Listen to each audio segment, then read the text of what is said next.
minha vida nunca teve um plano assim, quero chegar lá. Ela vai indo, mais ou menos. Então, primeiro fui para biologia, achando que Jacques Cousteau era lindo, mar, surf, né, ciência. Aí depois vi que o trabalho do biólogo, apesar da matéria ser maravilhosa, o trabalho do biólogo não era exatamente aquilo que eu achava que ia me satisfazer. Acabei indo para medicina, apesar de no começo achar que era careta, quadrado, blá, blá. Acabei indo, acabei fazendo. O professor Rossi queria que eu fizesse a ortopedia de qualquer forma.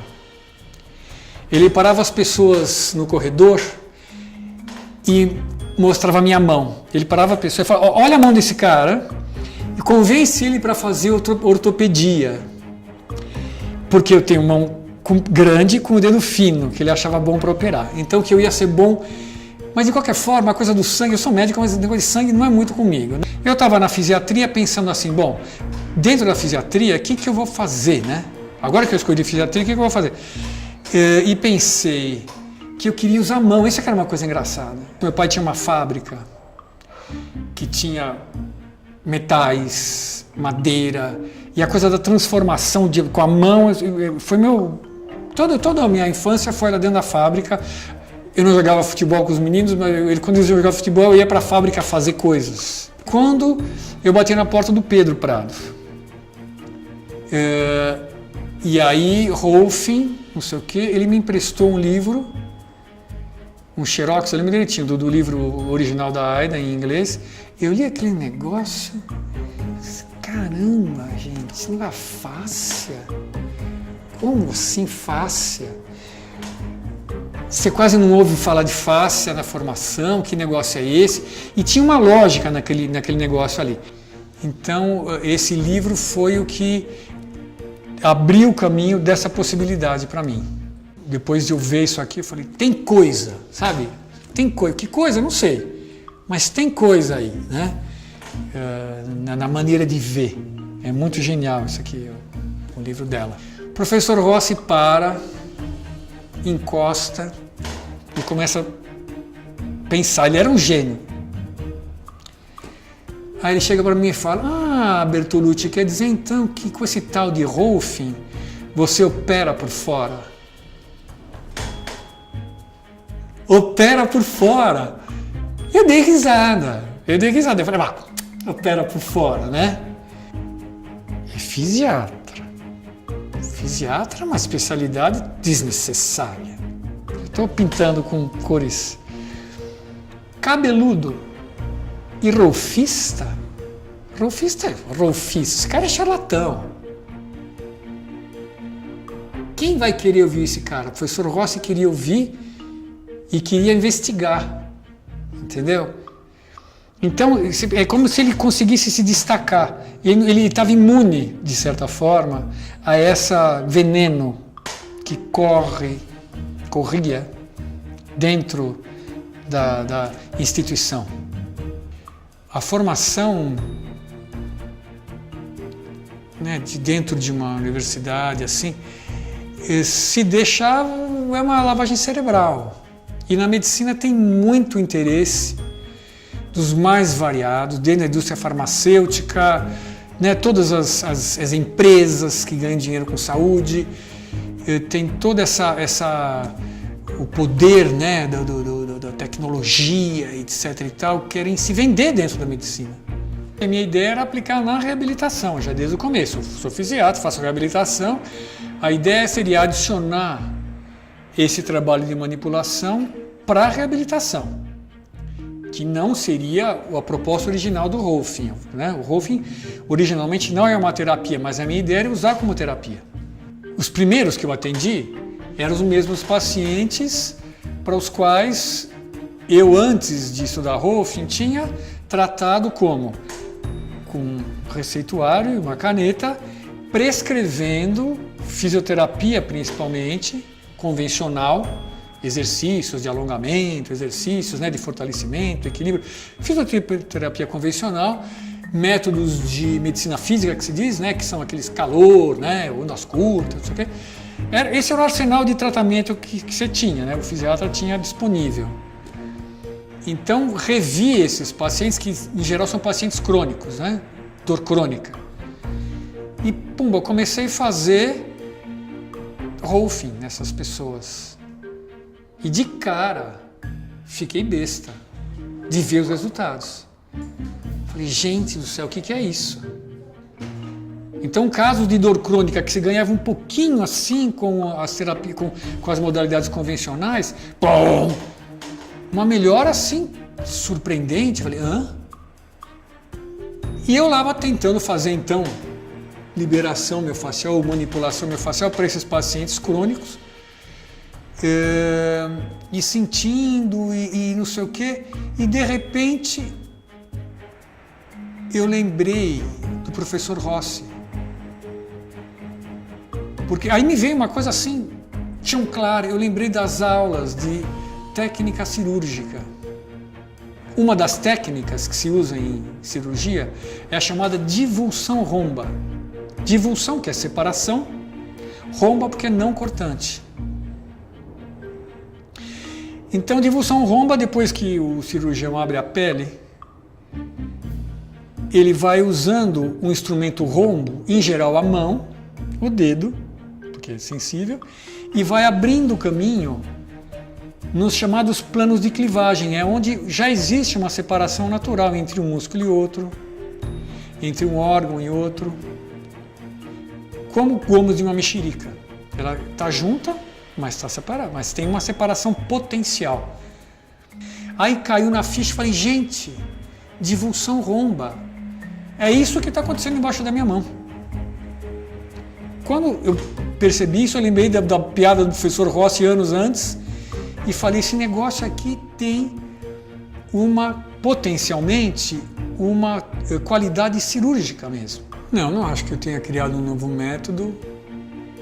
E um método acho que é uma coisa muito ampla, né? Porque é a história de uma pessoa que encontra um tesouro sem estar procurando. Que foi aparecendo na minha mão, que eu mesmo não tinha me tocado, foram os colegas rolfistas que, ao receber o meu toque, começaram a me apontar que tinha algo diferente. Isso foi realmente tomando um corpo. E então eu comecei a descrever o que é isso. Então teve vários nomes, né? O primeiro nome, como eu falei, foi Rolfing cirúrgico, porque uma das características desse trabalho é uma precisão. Tem uma precisão muito grande, na verdade. Imagina dois gomos de uma mexerica, aquelas mexericas, mexerica rio, que tem o gomo bem frágil.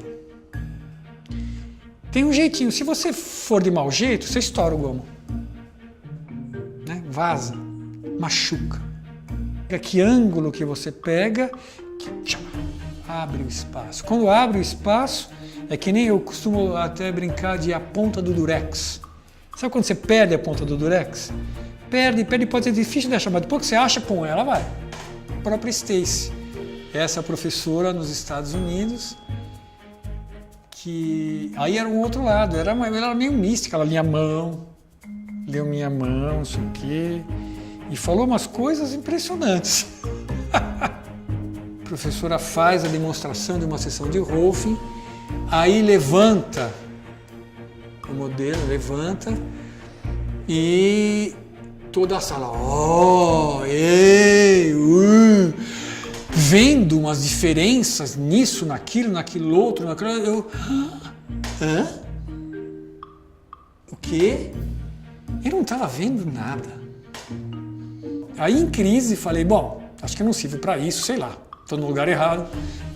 Falei para a professora Stacy, professora, eu estou em crise. Eu não estou vendo nada. Não, Bertolucci, mas não é para você ver, é para você deixar a imagem chegar.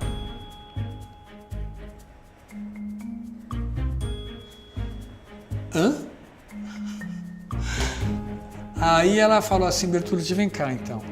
Deixou a sala com os assistentes e falou, deita aí. E fez uma série de sessões em mim durante a classe. Aí ela me pegou.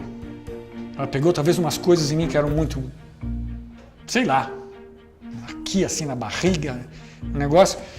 Aí eu levantava da sessão, falei, o que é isso? Aí eu fiquei, não, sentindo meu corpo de uma forma muito assim, impactante, né? Então funciona. Ela abriu para mim uma dimensão que eu sabia que existia, mas eu não sabia muito, talvez. Eu não tinha experimentado o suficiente, sabe? Rolfing é a ciência e a arte de organizar o corpo na gravidade. A gravidade é o terapeuta. São frases muito interessantes ainda. A gravidade é o terapeuta. A forma de você intervir, por assim dizer, no sistema, acreditando, claro, nessa capacidade de autorregulação, usando a gravidade como um grande norte. A gravidade é o que está o tempo todo, continuamente agindo sobre os nossos corpos. Então, como você ajuda a gente a viver na gravidade, vai. Eu sou médico e sou terapeuta somático, mas acho que primeiro eu sou médico. Então a base do meu trabalho ela vem da medicina, por assim dizer. Eu estou alicerçado na ciência. A gente sabe que o buraco é mais embaixo, que isso aí é uma busca de uma objetividade inalcançável, mas super importante.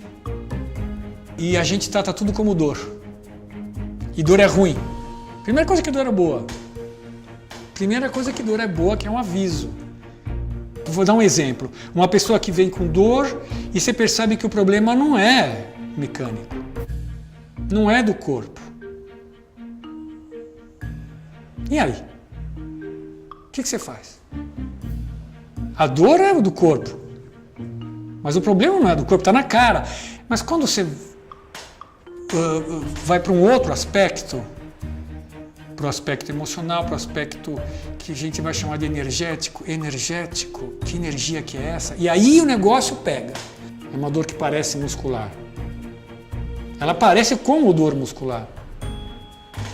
Então, vamos dizer assim, a dor mecânica ela é mais fácil. A dor emocional é mais difícil. E depois de muito trabalhar com isso, é que eu começo a perceber muito mesmo a importância do estado do terapeuta na hora de fazer o toque, inclusive. Não são ações que você faz com a sua vontade. São ações que têm uma expressão física, mas que elas nascem de uma atitude interna. Você pode, junto com a pessoa, andar um pouco nessa questão mais profunda que envolve espiritualidade e o papel dela dentro do mundo, que é político.